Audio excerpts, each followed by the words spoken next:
ఆటవిక రాజ్యంగా పేరు పడ్డటువంటి రాష్ట్రం బీహార్. మన పాత సినిమాల్లో చూస్తే విక్రమార్కుడి దగ్గర నుంచి అనేక సినిమాల్లో చూస్తే దాన్ని బీహార్ని ఒక రౌడీ రాజ్యంగా తుపాకులు పట్టుకుని గాల్లో కాల్పులు అట్లాంటివి కూడా అప్పుడు కనబడతా ఉండేటటువంటి పేపర్లు రాయడం అనేది.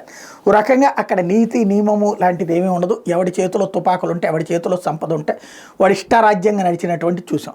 అలాంటి స్టేజ్ నుంచి నితీష్ కుమార్, లాలూ ప్రసాద్ యాదవ్ని పక్కన పెట్టి నితీష్ కుమార్ అధికారంలోకి వచ్చాక అటు జంప్ చేశాడు, ఇటు జంప్ చేశాడు పక్కన పెడితే తన వంతు ప్రయత్నం తను చేస్తూ ఇప్పటికీ మనకి బీహార్ వాళ్ళు వచ్చి పనిచేసి పెడుతుంటారు. అది అట్లాగే ఉన్నా అది ఆదాయమే. ఒక రకంగా ఇక్కడ సంపాదించుకుని అక్కడ వాళ్ళకి ఇళ్లలో ఉన్నటువంటి వాళ్ళకి ₹4 చేసి పెడుతున్నారు, ఎవడి మీదనో వెళ్ళి ఏ ఏదో పనులు చేయకుండా.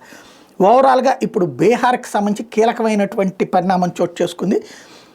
సెకండ్ హయ్యెస్ట్ గ్రోత్ రేట్, భారతదేశంలోనే సెకండ్ హయ్యెస్ట్ గ్రోత్ రేట్ నమోదు చేసుకుంది. ఇక్కడ విచిత్రం తెలుసా, హయ్యెస్ట్ గ్రోత్ రేట్ ఏది ఉందో తెలుసా? తెలంగాణ.